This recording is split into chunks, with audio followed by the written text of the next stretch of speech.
Hello, how's it going? Let's talk couple poses for a sec. Now, either this video is good for two people. Number one, you're a photographer and you don't know what the hell you're doing, then welcome. We were all there once. Some of us still are. That's absolutely okay. Or you're a couple and you're about to go do a photo shoot and you don't know what to really do. And assuming your photographer should be guiding you, but they're not, then maybe you can come ready with a couple of things up your sleeve to do at the photo shoot that might make it a little bit more easier for them. Today we're talking about my top 10 couple photo shoot poses. Alright, pose number one, my most favorite, the hipster / kindergarten pose. It's pretty simple. Picture you're in, school for the first time and you get partnered with a buddy and you have to hold their hands and you're a bit too nervous to look at them, so sometimes you just look straight and it becomes a really cute image. You can have variations to this as well as also looking at them, and sometimes it becomes a bit more playful than that, which is great. So either way, the hipster / kindergarten pose is a great starting point, especially if you're just warming up. I always tell my couples usually the first 5 to 10 minutes is the awkward kind of, let's just get into the momentum of things, and I'm warming up, you're warming up, everyone's really warming up. So you may as well start easy with just the kindergarten pose. It's very cute, it's simple, it's just easy to do.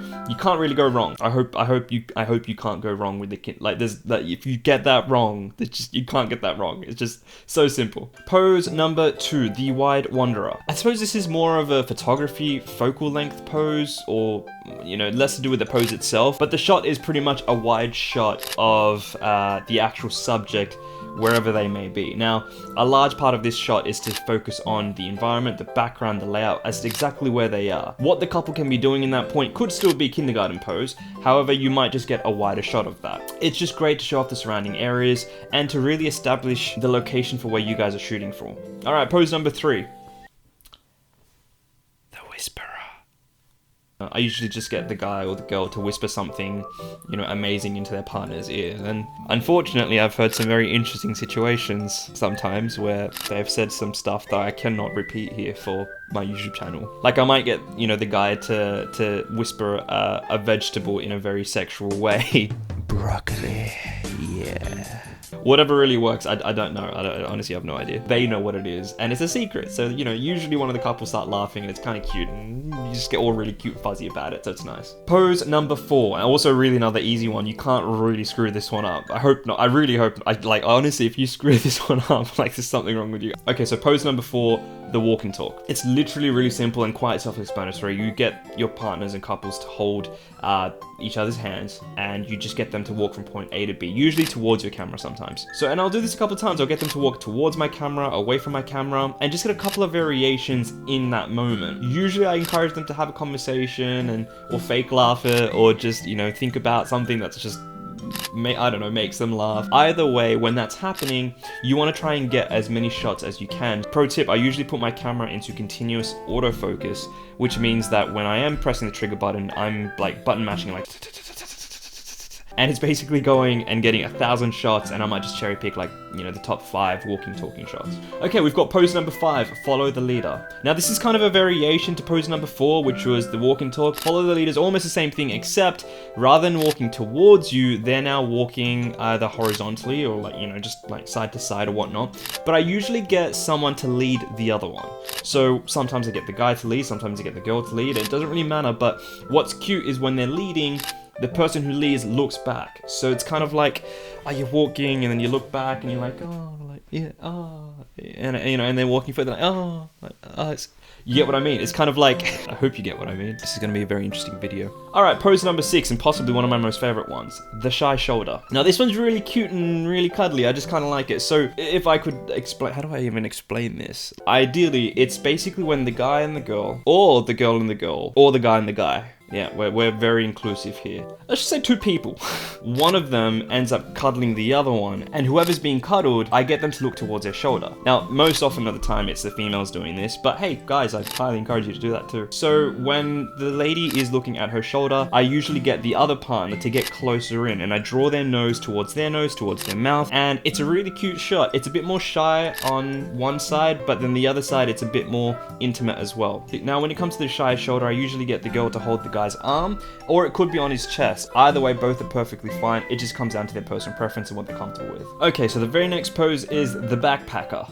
I swear I put in a lot of thought to these names, so I hope you guys appreciate it. Now, the backpacker is usually where one partner gets to the other partner behind them and puts their arms underneath. It's kind of like they're a backpack, or their arms are a backpack, that's the metaphor. Usually I get them to sleep on the shoulders back. So in this case, where I get most of the ladies to do it, I'll get them to put their arms behind the guy and just go to sleep behind the guy's back and close their eyes, and the guy can usually look straight off into the distance, or you can try and look towards, towards the side. It's really cool. Like, there's a lot of variations that you could do this with. Either way, it's just a cute shot to do, and I kind of feel all warm and fuzzy inside, and it's really nice. Like, it's really good. Okay, so the next one is the back to chest pose. I couldn't really think of anything creative for that, but just bear with me. So basically, it's a shot where I pretty much get the ladies put her back towards the guy's chest. You know what? I'm just going to demonstrate with something. Bear with me. This may or may not work, but our first guest on this channel, my dinosaur plush toy. The guy, and the dinosaur's the girl. I usually get, the guy to just cuddle the girl, and the girl's usually looking down as opposed to up like the dinosaur is. It's great because then the guy can go for a kiss on the cheek, he could whisper something into her ear, or they can both just look out in the distance. It's fun to do with, and you can get a lot of good variations with that shot. So alright, well, you get the point with that. I hope you get the point with that. I hope this entire video makes sense, otherwise it's going to be really interesting. Alright, next up we've got the swirl and twirl. Swirl and twirl. Kind of like how that sounds, the swirl and twirl. It's pretty much the standard shot where the guy twirls the girl, or you could get where the girl tells the guy. Traditionally I have it where the girl's spinning and the guy just admires her. Now this can have two variations as well. Either number one, the guy's just off on the distance and he's admiring the girl while she's spinning, and if you're like me, who's a South Asian wedding portrait photographer, most of the times the subject's going to be wearing, say, a lehenga, which does flare really nicely. Or the other variation is where the guy can get the girl's hand and pretty much just spin her around. Now this can be sometimes a bit uncomfortable because sometimes the lehenga has a lot of,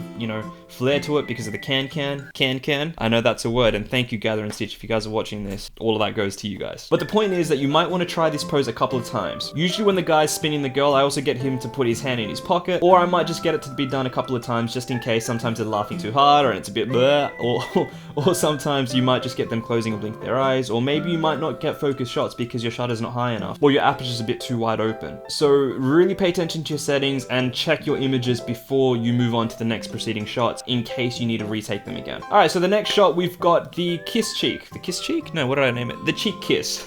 That would make more sense. Now you can do this in a couple of different ways and a couple of different variations, but I've added these images on top of this video now so you can see, and it's pretty much just a way of getting those cute cuddly shots and expressing emotion. Again, there's nothing really too much about it, it's just a kiss on the cheek, but it is really cute, warm and cuddly, and I do kind of like it. An extra variation to that, I won't add it as a pose, but just going for an actual kiss. Now some couples are big on PDA, some South Asian couples actually aren't, so you might need to just play it by ear and really ask and gauge the couple and just figure out what they're comfortable with. If you want to get a bit really spicy, I'm just going to bring the dinosaur back for this one, assuming that this is my partner. Let's just be imaginative here. You want to try and go for the kiss, but you want to go for the half kiss. So it's like you're almost about to kiss, but you don't kiss. It's like but then you pull back. That's hot, man. I think it's really attractive. Anyways, I've added a couple extra spare ones for you guys in case you made it this far, so a little bit of a thank you from my end. The next spare one is the nose and forehead touch. It's pretty simple. It's literally where you're just touching your foreheads and touching your noses. A variation to this is maybe like an Eskimo kiss, or maybe just like, rubbing your noses together. You could do forehead kisses as well. They're really cute and cuddly. I kind of like them. It's just, it hits the feels, just right in the feels. Now the lift is also a great final shot as well. It's great to usually end the album with, and it's just really cute. So a couple of variations to that is you just do the standard sweep, dinosaur time. So here's my partner, and you just do the standard sweep like that. Yeah, and you hold them like this and you turn around. Or the other variation is you do like the underneath the thigh, like just underneath the bum tuck, and you basically just grab them and you lift them like higher, and then they're obviously a lot taller, but then they look down towards you. Those are two variations of the lift that I would encourage. That's it, I'm done. I'm not gonna extend this longer than what it needs to be. If you guys like this video and the poses, then that's awesome, great. Hit that like button down below, comment, let me know what was your favorite pose. And also subscribe, keep up to date with all the videos I release every week. I'm gonna be churning a lot more, so I'm really excited to get that out to you. I'll see you guys in the very next one. Get out of here. Peace.